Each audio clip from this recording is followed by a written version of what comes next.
Jerry, for inviting me back. I was due to talk at the last AGM and then fell desperately ill. So I'm very happy to be able to talk to this one, even though it's just online. So this talk, Contours, Lines of Subversion, was originally written for a conference at the Institute of Historical Research in London. But that then transferred to the British Library, and this was last December at a time when people could still meet and mingle freely in public spaces. The audience was principally made up of American historians, so my talk was rather broad and included resources from the IHR, though you'll be pleased to hear that the Ordnance Survey also features. Some of you know me already from my first love, Charles Hutton, and his story with regards to contour lines, which I've spoken about for both the British Cartographic Society and the Charles Close meeting in Cambridge. Love of the subject has subsequently propelled me from artist with an abiding interest in maps to PhD student working on, and I quote, the appearance of contour lines on British and Irish maps 1778 to 1870, which is the title for a short piece I've written for the current edition of Imago Mundi that's available online. So just some general things. This talk leans heavily on a 1974 paper by Jo Hodgson, and I'm hugely indebted to Jo, and indeed a number of other CCS members, including two of my marvellous supervisory team, for generosity with their time and patient answering of my occasionally idiotic questions. The conference last December was titled Lines on a Map, and most of the other talks concern themselves with borderlines and boundaries. So to consider contour lines as subversive might seem a bit of a stretch, and I use the term in the loosest sense, and perhaps with considerable artist's license. But no one can deny contour lines ignore borders and traverse boundaries, and I would contend invite us to do likewise. I galloped to the top of the hill, observing the angles between K and Santa Marta. I did not dismount. I then went to the smaller hill, intending to go to the top, but the rocks were so rugged I could not ride up. I then passed down the valley to O and wound up the sketch. Finding the Duke where I had left him, I handed him the sketch, pointing out the high hill, observing that it was doubtful whether guns could be brought there. Colonel Bainbry was in a hurry. His sketch was required to stop the advance of the French. He galloped through farms and villages and roamed over hills, not keeping to roads or tracks. He travelled light and made his sketch by eye, adding observation lines with the aid of a protractor. He numbered summits in order of their elevation. Yeah, that's fine, that's okay, that's okay, that's fine. The sides of hills were presented as a scribble of irregular lines that roughly conveyed the situation and angle of the slopes he encountered, rather than drawing what he actually saw before him. Bainbry conceived the scene as though he were a disembodied eye aloft over the country. Today, the use of satellite or drone would circumvent the need to be present in the place. This viewpoint from aloft was one that he instead must envisage, a skill that would have formed part of his training. Contour lines do not appear on Bainbry's sketch. He had neither the equipment nor the time to survey and draw these scientific delineations of terrain. This talk considers the advantages contour lines conferred on maps compared with other systems deployed to depict terrain and facilitate movement. Until the 19th century, pictorial drawing styles such as hachures and shading prevailed. During the 1800s, the advantages contour lines conferred on maps particularly in terms of clarity, repeatability, and standardization, saw their contested emergence as method of choice. Contours enable travellers to determine diverse possible courses of traverse for themselves.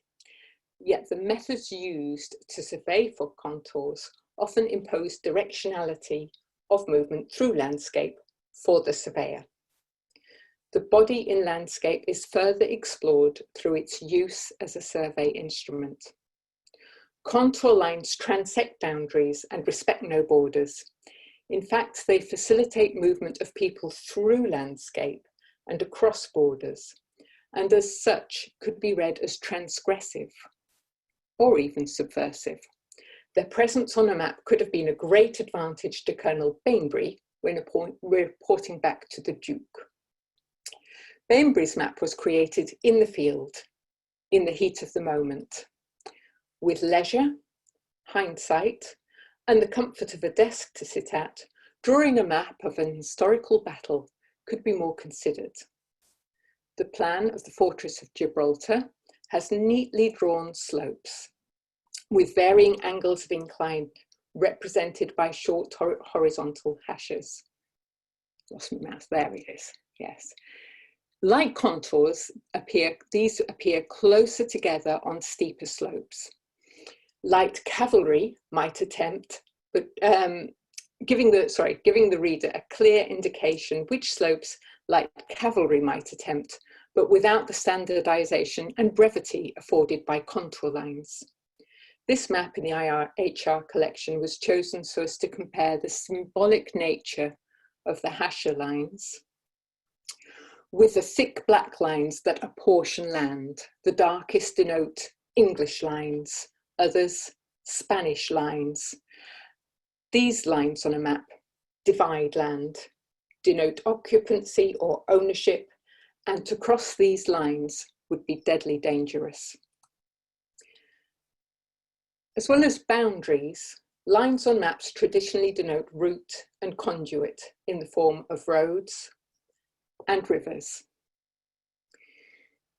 During the 1800s, contours begin to make an appearance. These systematic lines convey both elevation and gradient cleanly and accurately. As with the perspective employed by Colonel Bainbridge, we may hover over a contoured map and imagine many possibilities of traversal. Contour lines enable a perception of flow and confluence rather than land divided. The Ordnance Survey now promotes their maps on social media platforms as a gift of freedom in the outdoors, a leisurely facilitation of movement. The Ordnance Survey derived its name from the Board of Ordnance, which, among other duties, trained military engineers and sappers to, quote, in tasks involving facilitating movement, defence, and survival. The accurate representation of a terrain on maps was of grave importance. Inaccurate maps resulted in defeat in battle and loss of life. Contour lines aid traversal of land without prescribing a specific route. The military do not have the leisure of sticking to roads, and the leisured walker may prefer to be off the beaten track. Both military sapper and pleasure walker share this desire for undirected traversal of land. Travel across countries, regardless of borders and boundary lines, may appear to be the remit of the military, or the poacher, or the hunter, yet contour lines enable the map reader to imagine crossing boundaries wherever the contour-guided incline suggests we might. Contour lines intimate a freedom of movement that could be read as transgressive, even subversive. Neither Bainbridge's map nor the Plan of Gibraltar utilised contour lines. The first was roughly filled with vertical hashes, the second employed a horizontal hasher that gave a clearer indication of slope, gradient, but neither conveyed the clear visual data of the scientific contour line. However, for many military men in the 1800s, contour lines were regarded as too abstract They preferred traditional pictorial vertical lines to denote mountains. They considered the vertical hasher the natural symbol to represent hilly terrain.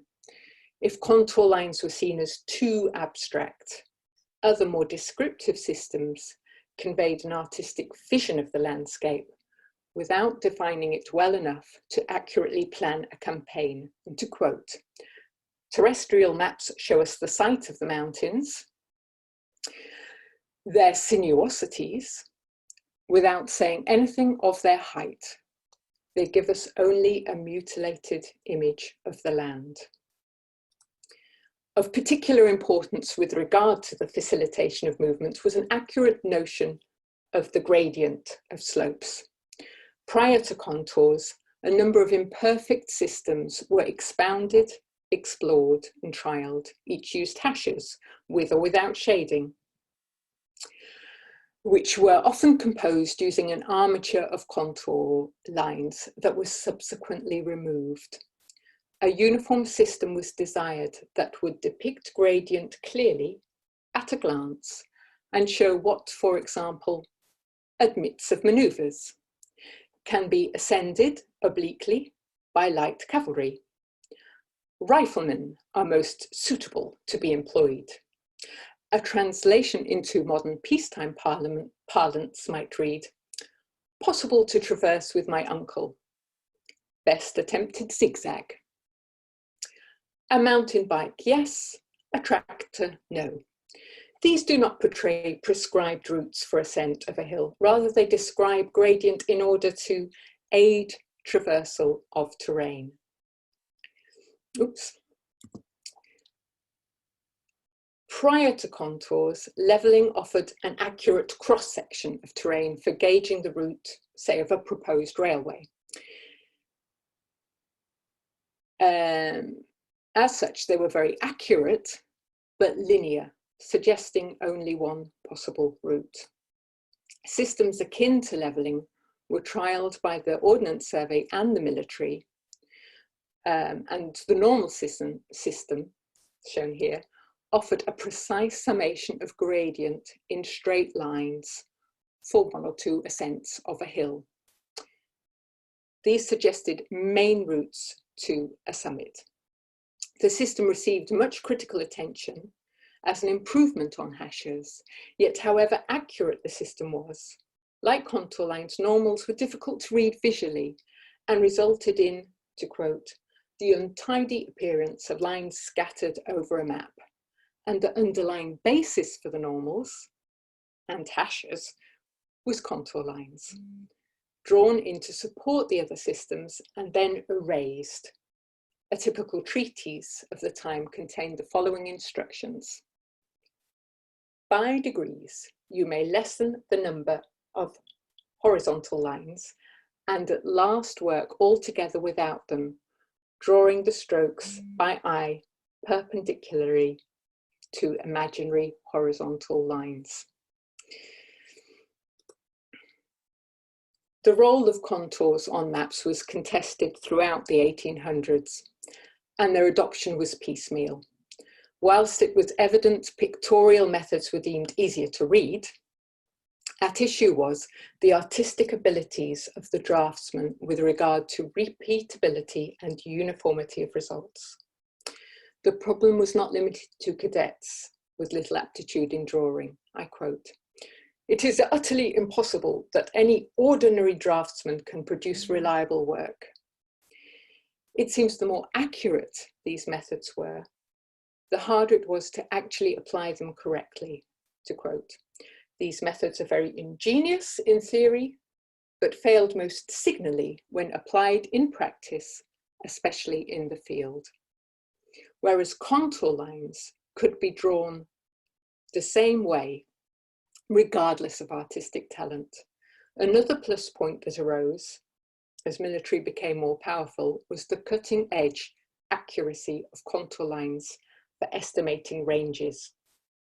I quote, "What we expect to get from contours is that knowledge of the ground, that accuracy in estimating slopes, which shall make the artillery officer right about his ranges." contour lines show simply and clearly all gradients on every side of a hill. During the course of the 1800s, roles reversed so that contours were no longer considered the helpmeet of pictorial methods. Instead, it was said, you must look upon the shade as supplementary to what the contours mark out. Unlike levelling and the normal system, contour lines did not limit or prescribe direction, yet still directionality crept in. Surveying required people in the landscape. Their presence on the ground was necessary for the creation of maps, which would then facilitate the travel options of others. The verb contouring implies movement around a hill. The Ordnance Survey would often walk a line at one altitude while interpolating lines above and below them. Traditionally, the military had used the body as an instrument to measure distance. Printed tables gave the average pace of both person and horse, and were often used to calculate distance covered with the aid of a timepiece. From the comfort of a desk, a curious vertical system of contouring was described by a number of military men. Their method was to draw contours using the height of the male body, mounted or otherwise, as the unit of measure. It is hard to imagine the success of this method in the field, as it entailed a slow, halting walk or ride up a hill, and the placing of twigs, stones, or pieces of paper at each point from which to measure the next to mark where the contours would be put. And although Captain James described the process as comparatively easy, I quote, contours at vertical intervals equal to the distance from the foot to the eye of the sketcher are put in with comparative ease, and a plan contoured with such short intervals is preferable to a sketch with hashes. James was contradicted by others. The hypothetical 5 foot tall used for the sketcher did not bear sufficient relation to individual height of eye. A speedy reconnaissance might require travelling with little equipment, but this suggested use of the body as instrument to draw contours would entail moving slowly and visibly up a hill, and thus represents a highly risky endeavour when in proximity of the enemy. To conclude, in the 1800s, both making the map and use of it required bodies moving through the landscape. The situation is rather different now that the military have disembodied recourse to drone and satellite to make their reconnaissance. Their physical presence in the field is redundant for aerial bombing campaigns. The military now can virtually go anywhere, through villages, across fields and farms. Just as traditionally, they could also travel physically thus. It was said of the learned officer that he is everywhere at home. Contours on paper maps are now the remit of the armchair subversive, imagining forays across borders from the comfort and isolation of COVID-19 home. Whilst the military no longer require physical maps through possession of real-time live feed, courtesy of drone or satellite, they may hold and conquer terrain, rewrite borders, and take the ground from under our feet. Thank you very much for listening. I hope you enjoyed Colonel Bainbry's and my romp through the land of maps. If you would like to know more about the sources for my images and quotes, please get in touch. Further information is also available on my blog and website. Do ensure that I'm correctly credited if you use ideas or quote material from my blog or this talk today, which I think is still being recorded by the CCS for the website. Further reading on my PhD appears hot off the press in Imago Mundi, and early research into Charles Hutton's connection to contours, co-written with mathematician and emeritus Professor Robin Johnson, is available through the Journal of Maps. I also have a splendid book on the subject, full of lush colour plates, and with an introduction by Chris Fleet, available for £10 plus postage. Finally,